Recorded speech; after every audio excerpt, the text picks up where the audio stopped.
Hello welcome to మరి ఈ సంక్రాంతికి వచ్చిన బ్లాక్ బస్టర్ కొట్టిన మూవీస్ గురించి కొన్ని ఇంట్రెస్టింగ్ విషయాలు తెలుసుకుందాం. మన తెలుగు చిత్ర పరిశ్రమలో సంక్రాంతి హీరో అన్ని ఒకప్పుడు సూపర్ స్టార్ కృష్ణను అనేవారు. సంవత్సరం తిరగకుండానే ఖచ్చితంగా పెద్ద పండగకి కనీసం ఒక్క సినిమా అయినా ఉండేలా కృష్ణ చూసుకునేవారు. ఆ తర్వాత ఆ బిరుదు నటసింహ బాలకృష్ణకు దక్కింది. ఈ స్టార్ హీరో తన కెరియర్ మొదటి నుంచి బాలకృష్ణ సంక్రాంతికి సెంటిమెంట్ ఉంది. ప్రధానంగా తన సినిమాలను వీలైనంత వరకు పండక్కి తీసుకొచ్చేలా ఎక్కువ ప్లాన్ చేసుకుంటూ ఉంటారు బాలయ్య. అలాగే అప్పుడు వచ్చిన ఆయన సినిమాలకు కలెక్షన్ల వర్షం కూడా కురుస్తాయి. కొన్నిసార్లు ఏకంగా ఇండస్ట్రీ హిట్ కూడా కొట్టాడు బాలయ్య. ఇక నటసింహం కెరియర్ ను మార్చేసిన ఆయన్ను మరో మెట్టు ఎక్కించిన సినిమాలో అధిక భాగం సంక్రాంతికి వచ్చినవే. అందుకే బ్లాక్ బస్టర్ బాలయ్య అని కూడా అంటారు. ఆయన సినిమాలు సంక్రాంతికి వచ్చిందంటే అది ఇండస్ట్రీ హిట్ అనే సెంటిమెంట్ ఈ రీసెంట్ టైమ్స్ లో బాగా పెరిగింది. ఖచ్చితంగా 2 ఏళ్లకు ఒక్కసారైనా సంక్రాంతికి తన సినిమాను తీసుకొస్తున్నాడు. కెరియర్ మొదట్లోనే తొలిసారి బాలయ్య జనవరి 11, 1985లో తొలిసారి ఆత్మబలం సినిమాతో సంక్రాంతికి వచ్చాడు. అయితే బాలయ్యతో సోలో హీరోగా సంక్రాంతికి వచ్చిన సినిమా ఇదే. తాతినేని ప్రసాద్ దర్శకత్వంలో వచ్చిన ఈ సినిమా బాక్సాఫీస్ దగ్గర ఘన విజయం సాధించలేకపోయింది. అయితే ఆ తర్వాత 1987 జనవరి 14న మరోసారి భార్గవరాముడు సినిమాతో సంక్రాంతికి వచ్చారు బాలయ్య. కోదండరామిరెడ్డి దర్శకత్వం వహించిన ఈ సినిమా బాక్సాఫీస్ దగ్గర మినిమం హిట్ గా నిలిచింది. ఆ తర్వాత మళ్ళీ జనవరి 17, 1988లో మరోసారి ఇన్స్పెక్టర్ ప్రతాప్ రెడ్డితో ప్రేక్షకుల ముందుకు వచ్చారు. ముత్యాల సుబ్బయ్య తెరకెక్కించిన ఈ సినిమాలో బాలయ్య పోలీస్ ఆఫీసర్ గా నటించి మెప్పించారు. ఈ మూవీతో తొలి సంక్రాంతి విజయం అందుకున్నారు బాలయ్య. అలాగే 1989 జనవరి 15వ తేదీన మరోసారి భలే దొంగలు సినిమాతో సంక్రాంతి పండుగకి వచ్చి మంచి విజయాన్ని అందుకున్నారు. ఈ సినిమా కూడా కోదండరామిరెడ్డి తెరకెక్కించారు. అలాగే 1990 జనవరి 12న మరో ప్రాణానికి ప్రాణం అనే సినిమాతో సంక్రాంతికి వచ్చారు. అయితే ఈ సినిమా బాక్సాఫీస్ దగ్గర ఆశించిన ఫలితం అందుకోలేదు.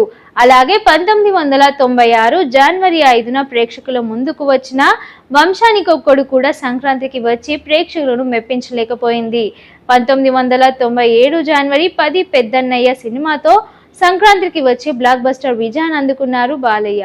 ఇక 1999లో వచ్చిన సంక్రాంతికి సమరసింహారెడ్డి సినిమాతో వచ్చి హిస్టరీ క్రియేట్ చేశారు బాలయ్య. బి గోపాల్ దర్శకత్వంలో వచ్చిన ఈ సినిమా అప్పట్లో ఇండస్ట్రీ హిట్ గా, అలాగే అప్పటి వరకు ఉన్న కలెక్షన్స్ రికార్డులన్నీ తిరగరాసి టాలీవుడ్ చరిత్రలోనే తిరుగులేని విజయాన్ని సాధించింది. అలాగే తెలుగులో ఫ్యాక్షనిస్ట్ సినిమాలకు ట్రెండ్ సెట్టర్ గా మూవీ నిలిచింది. 2000 సంవత్సరంలో వచ్చిన సంక్రాంతికి వంశోద్ధారకుడు సినిమాతో వచ్చి బాలయ్య ఈసారి ఫ్లాప్ ను ఎదురు చూశారు. మరోసారి గోపాల్ దర్శకత్వంలో నరసింహనాయుడు సినిమాతో 2001కి సంక్రాంతికి వచ్చి మరో ఇండస్ట్రీ రికార్డును తిరగరాశారు. అలాగే ఆ తర్వాత 2002లో మరోసారి సంక్రాంతికి సీమసింహం సినిమాతో వచ్చారు.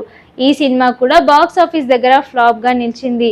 మళ్ళీ 2004 లక్ష్మీ నరసింహ సినిమాతో మరోసారి సంక్రాంతి పోటీలో దిగి విజయం అందుకున్నారు. ఇక ఆ తర్వాత 2008లో వైవిఎస్ చౌదరి దర్శకత్వంలో భారీ అంచనాలతో వచ్చిన ఒకే ఒక్క సినిమా సంక్రాంతి సినిమాలోనే. భారీ అంచనాలతో వచ్చిన ఒక్కో మగాడు సినిమాతో సంక్రాంతి సినిమాలోనే బాలయ్యకు భారీ డిజాస్టర్ గా మిగిలిపోయింది. అలాగే దాసరి నారాయణరావు దర్శకత్వంలో 2011లో వచ్చిన పరమ వీరచక్ర సినిమా కూడా ఆ సంక్రాంతికి వచ్చి నిరాశపరిచింది. ఇక మళ్ళీ 2016లో డిటెక్టివ్ సినిమాతో సంక్రాంతికి వచ్చి మినిమం హిట్ అందుకున్నారు. ఇక 2017 సంక్రాంతికి బాలయ్య 100వ సినిమాగా తెరకెక్కిన గౌతమిపుత్ర శాతకర్ణి వచ్చి బంపర్ హిట్ అందుకుంది. ఇక 2018 సంక్రాంతి కూడా జయసింహ సినిమాతో బాలకృష్ణ మరో విజయం అందుకున్నారు. ఇక 2019లో ఎన్టీఆర్ బయోపిక్ గా వచ్చిన ఎన్టీఆర్ కథానాయకుడు సినిమా సంక్రాంతి పోటీలో నిలిచి ప్రేక్షకుల నుండి సరైన విజయం అందుకోలేకపోయింది. తర్వాత 2023లో వీరసింహారెడ్డి సినిమాతో సంక్రాంతికి వచ్చి మంచి విజయాన్ని అందుకున్నాడు.